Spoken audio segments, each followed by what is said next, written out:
1 தெசலோனிக்கேயர் 2ஆம் அதிகாரம். சகோதரரே, நாங்கள் உங்களிடத்தில் பிரவேசித்தது வீணாய் இருக்கவில்லை என்று நீங்களே அறிந்திருக்கிறீர்கள். உங்களுக்கு தெரிந்திருக்கிறபடி முன்னே பிலிப்பி பட்டணத்திலே நாங்கள் பாடுபட்டு நிந்தையடைந்திருந்தும் வெகு போராட்டத்தோடே தேவனுடைய சுவிசேஷத்தை உங்களுக்கு சொல்லும்படி நம்முடைய தேவனுக்குள் தைரியம் கொண்டிருந்தோம். எங்கள் போதகம் வஞ்சகத்தினாலும் துராசையினாலும் உண்டாகவில்லை, அது கபடமுள்ளதாயும் இருக்கவில்லை.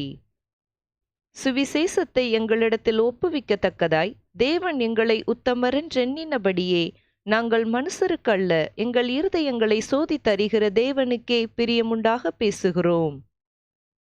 உங்களுக்கு தெரிந்திருக்கிறபடி நாங்கள் ஒரு காலம் இச்சகமான வசனங்களை சொல்லவும் இல்லை, பொருளாசையுள்ளவர்களாய் மாயம் பண்ணவும் இல்லை. தேவனே சாட்சி.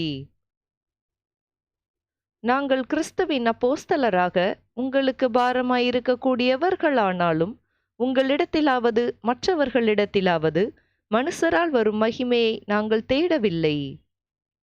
உங்களிடத்தில் பட்சமாய் நடந்து கொண்டோம்.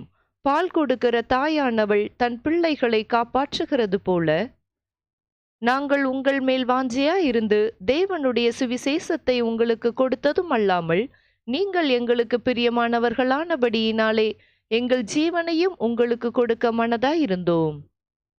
சகோதரரே, நாங்கள் பட்ட பிரயாசமும் வருத்தமும் உங்களுக்கு ஞாபகமாயிருக்கும். உங்களில் ஒருவனுக்கும் பாரமாயிராதபடிக்கு இரவும் பகலும் நாங்கள் வேலை செய்து தேவனுடைய சுவிசேஷத்தை உங்களிடத்தில் பிரசங்கித்தோம். விசுவாசிகளாகிய உங்களுக்குள்ளே நாங்கள் எவ்வளவு பரிசுத்தமும் நீதியும் பிழையின்மையுமாய் நடந்தோம் என்பதற்கு நீங்களும் சாட்சி, தேவனும் சாட்சி. மேலும் தம்முடைய ராஜ்யத்திற்கும் மகிமைக்கும் உங்களை அழைத்த தேவனுக்கு நீங்கள் பாத்திரராய் நடக்க வேண்டுமென்று தகப்பன் தன் பிள்ளைகளுக்கு சொல்லுகிறது போல நாங்கள் உங்களில் ஒவ்வொருவனுக்கும் புத்தியும் தேறுதலும் எச்சரிப்பும் சொன்னதை அறிந்திருக்கிறீர்கள். ஆகையால் நீங்கள் தேவ வசனத்தை எங்களாலே கேள்விப்பட்டு ஏற்றுக்கொண்ட போது அதை மனுஷர் வசனமாக ஏற்றுக்கொள்ளாமல் தேவ வசனமாகவே ஏற்றுக்கொண்டதினாலே நாங்கள் இடைவிடாமல் தேவனுக்கு ஸ்தோத்திரம் செலுத்துகிறோம். அது மெய்யாகவே தேவ வசனம்தான். விசுவாசிக்கிற உங்களுக்குள்ளே அது பெலனும் செய்கிறது.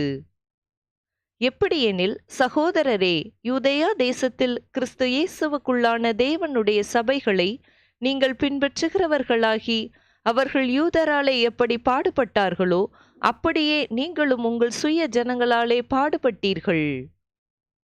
அந்த யூதர்கள் கர்த்தராகிய இயேசுவையும் தங்கள் தீர்க்கதரிசிகளையும் கொலை செய்தவர்களும் எங்களை துன்பப்படுத்தினவர்களும் தேவனுக்கேற்காதவர்களும் மனுஷர் யாவருக்கும் விரோதிகளுமாயிருந்து புறஜாதியார் ரட்சிக்கப்படுவதற்கு நாங்கள் அவர்களோடே பேசாதபடிக்கு தடை பண்ணுகிறார்கள்.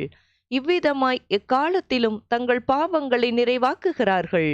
அவர்கள் மேல் கோபாக்கினை பூரணமாய் வந்திருக்கிறது. சகோதரரே, நாங்கள் இருதயத்தின்படி உங்களோடு இருந்து சரீரத்தின்படி கொஞ்ச காலம் உங்களை விட்டு பிரிந்திருந்தபடியினாலே உங்கள் முகத்தை பார்க்க வேண்டும் என்று மிகுந்த ஆசையோடே அதிகமாய் பிரயத்தன பண்ணினோம்.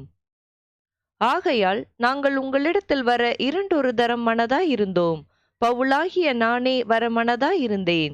சாத்தானோ எங்களை தடை பண்ணினான். எங்களுக்கு நம்பிக்கையும் சந்தோஷமும் மகிழ்ச்சியின் கிரீடமுமாய் இருப்பவர்கள் யார்? நம்முடைய கர்த்தராகிய இயேசு கிறிஸ்து வரும்போது அவருடைய சந்நிதானத்திலே நீங்கள் அல்லவா அப்படி இருப்பீர்கள். நீங்களே எங்களுக்கு மகிமையும் சந்தோஷமுமாய் இருக்கிறீர்கள். ஆமேன்.